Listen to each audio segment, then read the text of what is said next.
Hi, welcome back to the show. We have about 15 minutes and then we'll get a couple of rates on the screen. The SGX Nifty is looking good, up about 0.5%. In fact, all of Asia is looking quite chirpy this morning. So Nikkei is up 250 points.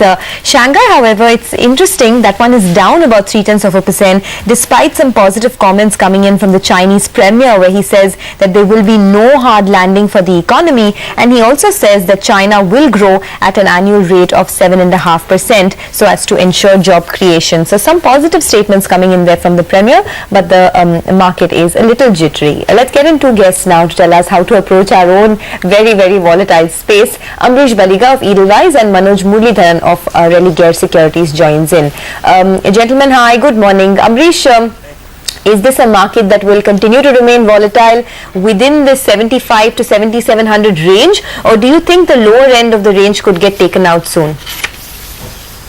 Volatility is good there because the Iraq issue is there, and in case it breaks that 7450, 7500 mark decisively, then you have the lower end opening up, which could take it to levels of 7200, which is extremely a strong support base. At the same time, upside for the market seems capped at about 7750, 7800, because the next big event is going to be budget, and there'll be tightrope walking for the finance minister. So don't see too much of an upside, at least immediately, for the markets. Okay, let me toss that to Manoj Muralidharan of Religare Securities. Manoj, would you agree not too much upside? In any case, how would you play the June contract itself? Good morning, Lata. Lata, I guess, last couple of sessions, if you see precisely from last 3 days, FIs are shorting stock futures and the quantum is somewhere close to 1600 crores. So that's a very healthy sign. The reason is, till now the market, let's say after the budget, after the election outcome, it was a frenzy. We had actually seen all buying in all the derivative tools as well as the cash market. There was practically no hedge which was there in the system. But now, as I was saying, stock future hedging is a good sign, an indication that if there is a perceived correction in the market, that money in the stock futures would be utilized to buy back in the cash market. The reason why I'm saying this is rupee has almost made an intermediate top of 58.20 odd, and now it has come to 60 and off. So this helps the P-note guys, and the P-notes contributes to around 27% of the FIS flows. So P-notes are those people who practically do trade more into the derivative part of the market. So we feel this stock futures would be more, the participation would be more from the P-note guys. So for me, the equation here is the weighted average price for the Nifty for the month is 75.10 on the Nifty futures. So we guess till the time that does not breach, and there is huge open interest in the put option of 7500 as well, and that is writing, we should be positively biased, but the range is 75 to 77. I expect this expiry we might not really cross beyond that. I guess we have the budget around 11, so we might see a rally post that. Cash based buying will come in after we see the stock futures which is being shorted will start getting covered. All right, let's get some more fundamental stock views going. Ambareesh, a couple of mid-cap stocks have actually captured attention. The Welspun group of stocks. Yesterday we had the smart rally in Punj Lloyd, and Mr. Chalsani was telling Shireen that they have some orders in hand, their revenue growth, their margins. He was upbeat on all those. These or any of the mid-cap stocks that you like? Stories will keep coming in, and based on that, people will surely buy now, because nowadays anything sells, any story sells. And based on that, we have also seen most of the mid cap and small caps moving up in the last month and a half, and a lot of them have become multi-baggers. But then we would possibly stick only to fundamentally good stocks, because we clearly see a correction happening in these small and mid cap stocks with weak fundamentals, which have actually become multi-baggers. I think that correction should happen sooner than later.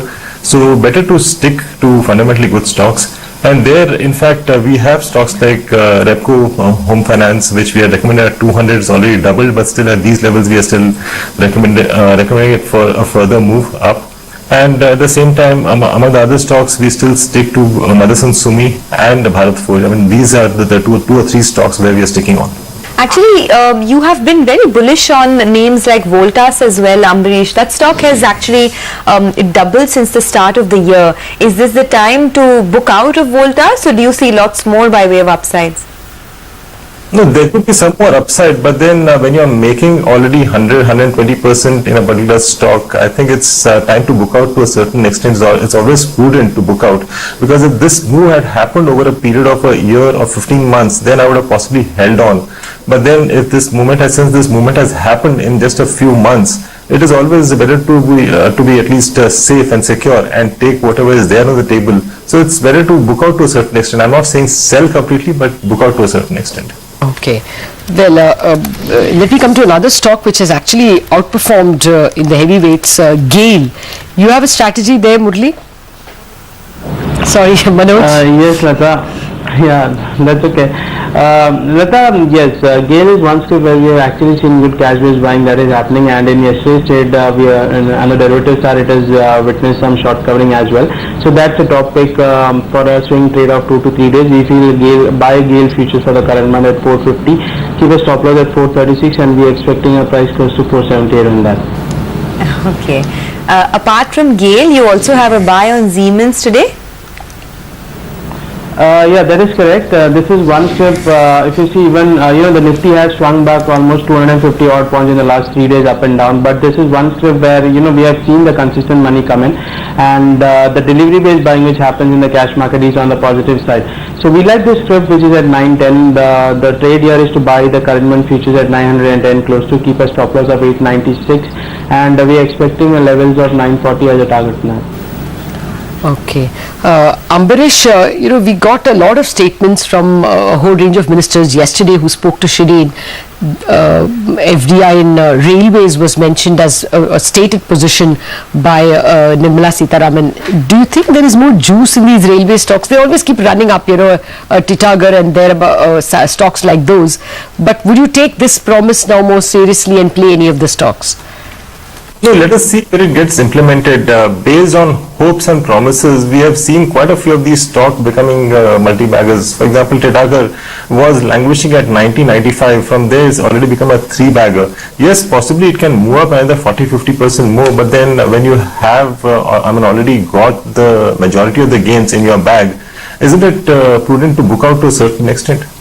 What about something like IRB Infra, Ambareesh? Because Nitin Gadkari was telling Shireen that he's looking at a 25 kilometer per day target for the road sector. Would you buy IRB at these levels?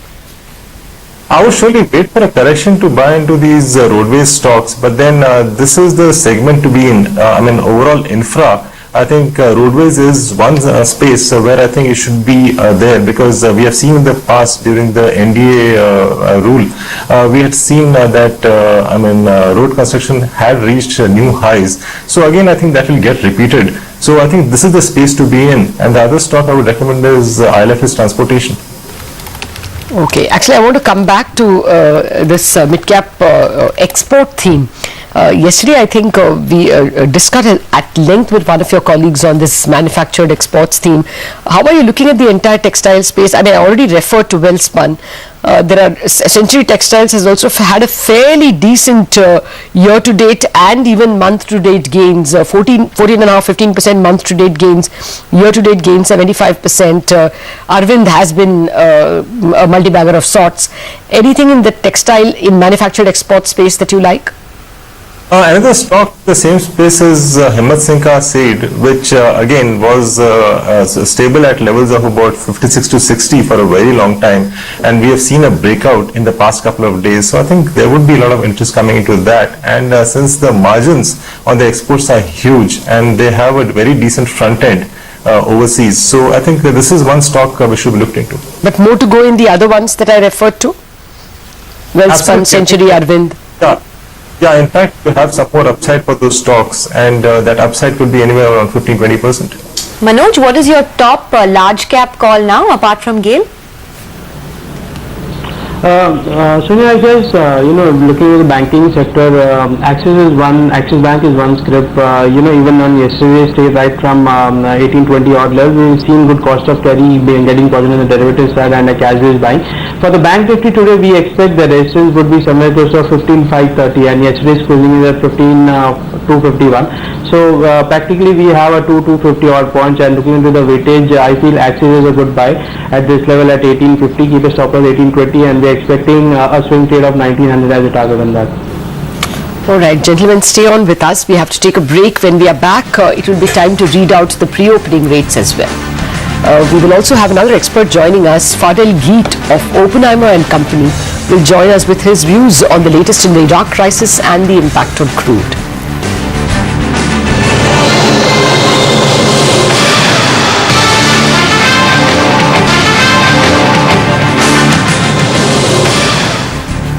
Hi, welcome back to the show. We just have a minute to pre-opening, so let's try and squeeze in a couple of more questions. Ambareesh, you were telling us about how the auto ancillaries still catch your fancy, names like Bharat Forge, etc. But what about from the frontliners? Anything that you would add more positions into? No, frontliners are already, seemingly expensive. I mean, if you're talking from Maruti, again, from here we don't see an immediate upside. Same as the issue with the two-wheeler stocks, Hero or even TVS, which have already moved up decently well. So nothing right now in the front end auto stocks. Okay, well, we have about half a minute for the pre-opening rates to come in, so I doubt we'll be able to squeeze in a question and an answer with you. Let's just pull up the SGX Nifty, and that is giving the indication that the markets will have the strength to start on a green note. Definitely at least a 20-point uptick is there in the markets in the opening rates. We will have to see how things pan out from there. There is a pro-emerging market hue for sure, so that will keep the markets hydrated, but Iraq will be a bigger problem for us than others, so we will have to see how we negotiate that. For the moment, it looks like the markets will be able to take the start at least in the green, and that it is 0.5% higher. The Sensex is up very marginally, just about 4 points at this point in time, but importantly both indices are starting. Oh no, I spoke too soon. The Sensex has moved into the red. Okay, I think it's the early morning stray rates that are taking the market this way and that. For what it is worth, I'll just check out what are the important stocks that may move the market today. Ambuja Cement starts with a 4.5%, 4.7 uptick. Tata Motors, DVR, so many rumors doing the rounds about sponsored ADRs that DVR could be excited purely on those rumors. And the rupee starts very strong, 59.98. I mean, that's quite a bit of strength that you're seeing in the rupee, just about a 25 strength. That's a little unexpected, so that might add a little more strength to the stock markets as well when they open. We saw a decent amount of recovery coming in the rupee. I think 60.03 was where they ended. Yes. And I think now the dollar is 4 paise cheaper. That might definitely add to the strength in the equity markets, at least at the opening.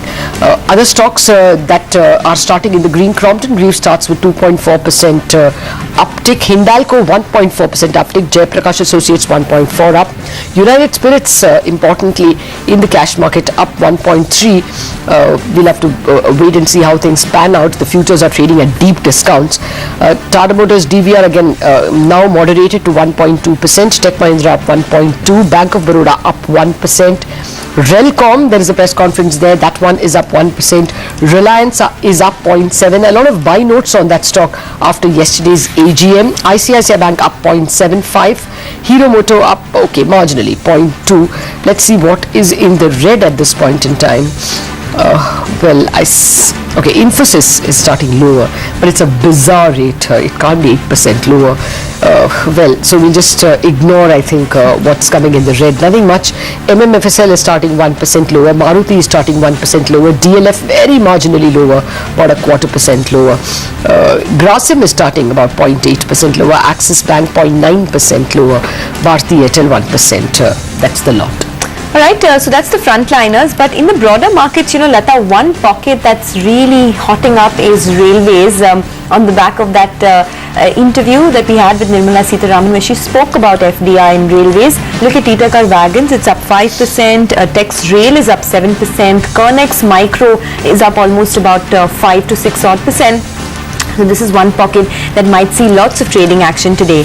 EIL, Engineers India, they won a contract for their Nigeria oil refinery. So that stock is up almost about 5% or so. And you're seeing a lot of traction in some of these names like Suzlon, Crompton Greaves, Punj Lloyd, etc. that are up about 2 to 3%. So these are the pockets that are looking good. TVS Motor, after that 9% run yesterday, in pre-opening, it's seeing another 1.5% gain on the back of that big brokerage upgrade. On the downside, you have names like Ashok Leyland, Jain Irrigation, etc., Peninsula Land that are down 0.6%. But otherwise, the market looks like it will open on a solid footing. 75.81 right now. Ambareesh, would you look at any of these railway stocks at all for a tactical trade? I mean, they have been seeing quite a bit of gains of late. In fact, we were recommending wagon about 5-6 months back. Okay, there's some problem with the audio, but I think I heard you say you're recommending Titagar Wagons, or you had recommended Titagar Wagons. In fact, that stock is moving higher by almost about 5%. So we'll come back to you in a bit to check what levels you expect to see there now. But Manoj, the market seems like it's opening flat. You did mention that you like a couple of banks like Axis Bank. What about something like Kotak that hit a lifetime high yesterday? What would you do with that stock now? So the point here is I would not really enter that stock. Obviously it made lifetime high, but the point here is, if you segregate private is to PSU, the weightage is 67% and PSU is around 34%. Now we are looking into those clips where this fresh arbitrage, usually because the pattern of investment by FIs is they buy into the cash market and there is some shorting which happens into the stock future. And most importantly, last 15 to 18 odd session we have not really seen. So fresh short covering or where we are seeing consistent cash buying is where we are actually recommending a buy. And in terms of a trade for today also, I guess Nifty futures becomes a buy as well. At 75.50 you carry it, go ahead and buy that, keep a stop loss of 7500, and we are expecting a level of 76.20 on that. All right, let me get back to Ambareesh to complete his answer. Ambareesh, we couldn't hear you well. Earlier you told me that you will wait for correction, you'll wait for action on the FDI front, but nevertheless, any tactical buys in the railway stocks? No, like we were discussing on Titagar Wagons, I said that I recommended this stock about 6 months back at levels of about 9500. From there, it has already moved up about 3 times, again based on these hopes of change of fortunes for the sector overall.